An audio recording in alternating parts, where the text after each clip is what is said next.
Dieu tout-puissant, sa majesté, sa excellence, la confiance, c'est notre politique. Tu vas venir pour un an, tu vas venir pour Alpha and Omega. Dieu tout-puissant, sa voix des classes qui parle, les montagnes s'abaissent, les vallées s'aplanent, et les tempêtes cessent. Saint-Esprit, Ésaïe 61 dit l'Esprit de l'Éternel est sur moi. Car l'Éternel m'a envoyé pour porter bon. Il m'a envoyé pour guérir seul cœur, le cœur brisé, pour proclamer au captif la liberté, aux prisonniers la délivrance, pour publier une année de grâce et un jour de vengeance de notre Dieu, pour consoler tous ceux qui sont affligés, pour accorder aux affligés le Sion et pour donner un diable. Père, cet après-midi, ton peuple vient à toi. Que nous avons ainsi prié. Il dit le mystère caché de tout le temps, verset 26, et dans tous les âges maintenant révélé à ses saints, à qui Dieu a voulu faire connaître quelle est la glorieuse richesse de ce mystère parmi les païens, à savoir Christ en vous, l'espérance de la gloire. Je dis Christ en toi, parce que c'est toi dont il est question, l'espérance de la gloire. Tu peux souligner ça. Alléluia. Je vais de nouveau prier. Père, c'est ta parole. Elle ne sort jamais de ton trône sans avoir accompli tes desseins. Elle ne rentre pas sur toi, éternel, de manière vaine. Que cette parole que tu as mise dans mon esprit, mon Dieu, mon roi, vienne totalement bousculer un homme pas l'esprit de la gloire. Alors, dans sa bonté, dans son infinie grandeur, nous devons savoir une chose. Lorsque Dieu a créé l'homme et la femme, Adam et Ève, les a placés dans le jardin d'Éden, c'était pour une seule raison, le louer et l'adorer. Les a placés dans le jardin d'Éden, c'était pour le louer et pour l'adorer. Maintenant, tu vas garantir à l'homme une chose. Il a garanti à Adam et Ève, tu vas jouir de ma présence tous les jours de ta vie. Lorsque je parle de la présence de Dieu, je parle de la gloire de Dieu. La gloire de Dieu en notre terme, c'est sa présence visible, c'est sa présence tangible. Quand la gloire de Dieu est en toi, la magie n'a pas de pouvoir. Quand la gloire de Dieu est en toi, la pauvreté n'a pas de pouvoir. Quand la gloire de Dieu est en toi, il n'y a pas d'issue pour les problèmes. Dieu a garanti à cet homme, sa présence continuait tous les jours. Et Dieu n'a pas changé. Mais par contre, c'est l'homme qui change. Par rapport aux situations et par rapport aux événements qui se passent sur cette terre. Nous changeons. Mais Dieu n'a pas changé. C'est tout ce Ésaïe 43. Ésaïe 43. C'est un ancien 43, verset 7. Il dit ceci. Tous ceux qui s'appellent de mon nom et que j'ai créé pour ma gloire et que j'ai formé et que j'ai fait. Dans l'autre terme, si tu es un enfant de Dieu, si tu es une fille ou un fils de Dieu, tu t'appelles au nom de l'Éternel. Il dit qu'il t'a créé pour sa gloire. Parce que là, je comprends une chose. Si Dieu m'a créé pour sa gloire, Dieu ne voulait pas que je sois orphelin. Si Dieu m'a créé pour sa gloire, il ne voulait pas que je sois malade. Si Dieu m'a créé pour sa gloire, il ne voulait pas que je sois célibataire. Je ne sais pas si vous comprenez, je ne sais pas si vous comprenez ce que je dis. Si Dieu t'a créé pour sa gloire, il ne voulait pas que tu aies un problème de manque d'argent. Si Dieu t'a créé pour sa gloire, il ne voulait pas que tu aies une maladie en toi. Si Dieu t'a créé pour sa gloire, il ne voulait pas que tu aies des difficultés. Il voulait simplement que tu vives sa présence. Alors je veux que nous déclarons ensemble. Je vis pour la gloire de Dieu. Je vis pour la gloire de Dieu. Je vis pour la gloire de Dieu. Je vis pour la gloire de Dieu. Tu vis pour sa gloire. Tu vis en Dieu. Tu vis pour Dieu et tu vis par. Voilà, on va terminer. Nous vivons pour sa gloire. Il a dit tout ce que j'ai créé pour ma gloire. Donc je vis pour la gloire de Dieu. Je vis en Dieu. Je vis pour Dieu et je vis par Dieu. Je reprends ceci. Dieu l'a créé pour sa gloire. Il dit que tout ce qui s'appelle pour la gloire, donc j'ai été créé pour sa gloire. Je vis pour lui. Je vis en lui et je vis par lui. C'est lui qui soutient ta vie. C'est lui qui t'accorde la force. C'est lui qui a donné l'opportunité de venir dans sa présence ce soir. Il dit tu vis pour lui. Tu vis en lui et tu vis par lui. En Dieu et non pas Dieu. En d'autres termes, les problèmes n'ont pas de pouvoir dans nos corps. Si nous mettons les maladies et les problèmes, on va voir d'où cela vient. Romains 3, verset 23 dit que quoi? Tous ont péché et sont privés de la gloire de Dieu. Alors le terme, c'est le péché, pasteur William, qui nous prive de la gloire de Dieu. Un enfant de Dieu, je le dis sans cesse, ne vit pas dans le péché. Tu peux pécher, mais tu ne dois pas vivre dans le péché. Parce que Dieu sait, il savait qu'Adam et Ève allaient pécher. Il le savait qu'ils allaient pécher. Mais qu'est-ce qu'il a fait? Il a du coup prévu une solution de substitution qui était Jésus. Maintenant, je vais nous parler du sang de bouc. Lorsqu'ils vont pécher, on se rend compte qu'ils sont nus. Donc, lorsque tu pêches dans une situation de déchéance, lorsque tu péches dans une situation de souillure, lorsque tu péches dans une situation de privation de la présence de Dieu. Et la gloire de Dieu, c'est quoi? C'est la gloire de Dieu. On va dire à un homme, on va dire à une femme, la gloire de Dieu n'est pas de ton visage à cause de quoi? À cause de ton péché. Je vais m'attarder sur le péché ce soir, mais je parle de la gloire de Dieu, parce que Dieu a fait des choses dans nos vies. Je dis, nous sommes fatigués. Nous sommes au 8e mois de l'année. Je ne peux pas tenir cette année 2016 comme je l'ai commencé. Alors si Dieu n'a pas changé, et que moi j'ai changé, je vais dans sa présence, appeler sa gloire, et je expérimente sa puissance. Parce que la gloire de Dieu, c'est sa puissance également. La gloire de Dieu, c'est sa présence. Et sa présence est accompagnée de sa puissance.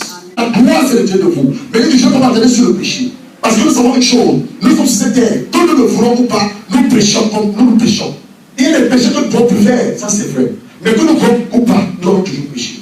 Jésus va mourir à la croix. Il va mourir à la croix pour nos péchés. Les péchés présents, les péchés passés, les péchés présents et les péchés futurs. Avant que tu te ramènes dans son sein, que tu le veuilles ou pas, tu as toujours continué à pécher. Mais je vais m'attarder sur le péché, je vais m'attarder sur la gloire de Dieu. C'est donc quoi la gloire? Ça peut dire dans ce lieu, tu as une attente. L'espérance, c'est une attente. Quand on a une espérance, on a une attente. Pasteur William, je vais faire des affaires. Je n'ai pas d'argent. C'est aller là, tu veux aller au Congo, mais tu n'as pas de billet d'avion. C'est une attente. Il dit que c'est une assurance. Quand tu espères quelque chose de Dieu, c'est une assurance ferme. Tu dépends de quoi? De sa parole. C'est une assurance ferme et une dépendance totale de la parole de Dieu. C'est ça l'espérance. Maintenant que l'espérance Christ en toi, l'espérance de sa gloire. Maintenant quand tu vois le mot de gloire, il veut dire ceci, la gloire vient du mot capote, qui veut dire riche, qui a du pouvoir et qui a la richesse. Maintenant en termes latins, qui veut dire gloria, la gloire elle veut dire quelqu'un de célèbre, quelqu'un de populaire. Maintenant en grec, la gloire veut dire doxa, quelqu'un d'important, d'honneur, la majesté de Dieu, la réputation, la célébrité. Tout ça, c'est les définitions selon le dictionnaire. Maintenant, spirituellement, qu'est-ce que ça veut dire la gloire? Spirituellement, maintenant, comme il dit, c'est la manifestation tangible de la présence de Dieu par le Saint-Esprit. La lumière brillante du trône de Dieu. La colonne de vie qui accompagne le peuple de Dieu dans le désert. La colonne de feu. Son feu dévorant. Qui manifeste quoi? Sa sainteté. Et là, dans Ésaïe 6, il dit, je veux m'approcher du trône de gloire de l'Éternel. Mais il a raconté une chose. Saint, saint, saint est l'Éternel. La terre entière est comblée de sa gloire. Donc en même temps, ça représente quoi? Sa sainteté. Ça représente sa sainteté. La gloire de Dieu encore, c'est quoi? C'est sa splendeur, sa majesté. C'est toi qui es majestueux. Dans sa gloire, on fait allusion à la gloire de Dieu. La gloire de Dieu, comme je disais tantôt, c'est sa présence. Et lorsque nous parlons de la gloire de Dieu tous, on parle du Shekinah de Dieu. Pourquoi on parle du Shekinah de Dieu? Parce que c'est ce que Moïse a demandé. Et nous identifions à Moïse. Quand on parle du Shekinah de Dieu, on parle de la présence et on parle de la puissance. Moïse, qui est un homme que Dieu a suscité depuis des générations en génération, Dieu l'a envoyé en Égypte pour aller libérer son peuple. Moïse par Dieu par Moïse, autant pour moi, va faire petit prodige en Égypte. Il va faire petit prodige. Il va envoyer le sang sur la terre, les grenouilles vont venir sur la terre, les vents, tous vont venir. Mais le dernier truc que Dieu nous a fait, c'est la destruction des premiers-nés en Égypte. Moïse avait le bâton. Dieu l'utilisait puissamment de son bâton. Mais moi, ça rend compte d'une chose. Tout ce que j'ai vu Dieu faire ne me soit pas suffisant. J'ai encore besoin de autre chose de la gloire. C'est la raison pour laquelle nous venons à l'église. Toutes les régions qui prient, ils prient pourquoi? Ils prient par rapport à la gloire. Toutes les régions, Dieu me l'a révélé, toutes les régions qui prient, les hommes qui prient, les églises qui prient, les gens qui prient, qu'est-ce qu'ils recherchent? Ils recherchent la gloire de Dieu, parce que sa gloire, c'est son assurance. Donc moi, je ne veux pas simplement voir les prodiges et les morts. De jour comme de nuit. Quand ce Dieu, lorsque je me couche, lorsque je me lève, lorsque je marche, je suis avec lui. Nous le dit la dernière fois ici, je te rassure une chose, que le Saint-Esprit ne te laisse pas. C'est comme Dieu avait dit ici, quand il parle du Saint-Esprit, il parle de la gloire de Dieu. Je dois me rassurer, quand lorsque je dors, lorsque je marche, lorsque je suis couché, la présence et la puissance de Dieu est avec moi. Parce que sa présence et sa puissance, les doki, les sorciers ne peuvent rien contre moi. Parce que la puissance de Dieu est à moi et sa présence est également à moi. Lorsque tu ne marches pas seul, tu marches avec une armée des anges. Lorsque tu marches pas seul, tu marches avec un cortège. Lorsque tu marches pas seul, tu marches avec des anges. Donc sa présence et c'est ça. Et ces deux choses, nous devons les rechercher. Parce que Moïse était dans l'Ancien Testament. La Bible dit une chose, Moïse était dans l'Ancien Testament. Mais là, Dieu dit, il veut voir sa gloire. Mais nous, on est dans le Nouveau Testament. L'Ancien Testament, ils avaient la loi. Nous, on a la grâce, il avait le Saint-Esprit. Mais toi, tu as le Saint-Esprit. Tu as le Saint-Esprit. C'est-à-dire que le Saint-Esprit est tellement saint. Et il est jaloux. C'est ce qu'elle veut dire. Même lorsqu'on pêche, on doit savoir une chose. Tu dois revenir rapidement dans la présence de l'Éternel pour demander pardon. Parce que tu dois jalouser cette présence. Dieu m'a dit une chose, homme de Dieu. Il a dit, lorsque nous adorons au péché, c'est comme si nous donnons la gloire au péché. Alors peut-être que je dit par là, je suis un voleur, je vais monter à voler, je vais monter à voler. Je glorifie le vol, pour le glorifier mon Dieu. Mais par contre, quand je reconnais que ce que je suis en train de faire n'est pas bon, je sors de là, je vais donner quoi? Je donne la gloire à mon Dieu, sa présence et sa puissance. Parce que le vol m'éloigne de sa présence. Le vol m'éloigne de sa bonté. Le vol m'éloigne de tout ce qu'il a planifié pour moi. Ce qu'il a planifié pour moi est de ce côté-là. Donc je dois partir de ce côté-là. Parce que ce n'est plus moi qui vis, mais c'est Christ qui vit en moi. Aller de ce côté-là, chercher ce qui est à moi maintenant. Chercher mon mari, chercher ma femme, chercher mes enfants, chercher mon or et mon argent. Parce que dans ce point que je suis, entre ce point-là et ici, il y a un chemin que j'appelle ici la chair. La chair doit mourir. La chair doit mourir. Parce que la chair ne meurt pas. C'est difficile pour toi de venir voir la gloire de Dieu. Et moi, je le savais. Parce que quand Moïse va aller à la montagne, pendant 40 jours, Dieu ne va pas parler à Moïse. Pourquoi Dieu ne va pas parler à Moïse? À cause de la chair de Moïse. Moïse était dans une présence divine. De Dieu, quel que soit le péché que tu as commis, Dieu te pardonne ce péché. Quel que soit le manquement que tu as, Dieu t'accorde sa suffisance. Le 7e jour, on est le 21 aujourd'hui. Je vais la date, c'était prophétique. 7 fois 3, ça fait quoi? Le 21. Le 7e jour, Dieu va descendre la montagne. Il va venir parler maintenant à Moïse. Moi, j'étais observé pendant 6 jours. Le Père nous observe tous les jours. Dieu nous observe tous les jours. Il va voir ton comportement après le péché. Je disais à une sœur hier, ce n'est pas que tu as un péché, tu as toujours péché. Mais Dieu ne regarde pas le péché, il regarde ton comportement après le péché. Est-ce que tu t'humilies? Est-ce que tu demandes la repentance sincère? Et dis, Seigneur, de moi je ne peux pas. Dieu est un Père, il nous connaît. Alors que tu tombes, il sait que tu as tombé. Et dis que Seigneur, je ne peux pas de moi-même, mais j'ai besoin de toi. Possède ma vie, possède mon âme, possède mon esprit, parce que j'ai besoin de toi. C'est ça que tu attends. Tu as dit que je vais résister aux orgueilleux. Qu'est-ce que c'est qu'un orgueilleux? L'orgueil, c'est quelqu'un qui sait que c'est que je fais n'est pas bon, mais je continue à le faire. Je continue à le faire. Mais quelque chose, il veut que tu sois humble. Que tu reconnais que tu ne t'appartiens plus, mais tu lui appartiens. Il veut prendre ta main, marcher avec toi et t'amener dans la gloire. C'est notre destin. Tu n'es pas sur la terre comme tous les autres humains. Tu es un homme mis à part. Tu es une femme mise à part par qui? Par l'Éternel des armées. Si tu ne connais pas, je vais te le dire. Par l'Éternel des armées. Regarde ce qui se passe à travers le monde entier. Les hommes et les femmes ne font comme lui. Mais toi, tu ne sais pas pourquoi. Parce que Dieu a sa main sur ta vie. On peut tuer les gens de ta famille. On peut tuer les personnes dans ta maison. Mais toi, on ne peut pas te taire. Pourquoi? Parce que Dieu a un plan qu'il a établi par rapport à. Tu dis que maman a dit, maman Joséphine.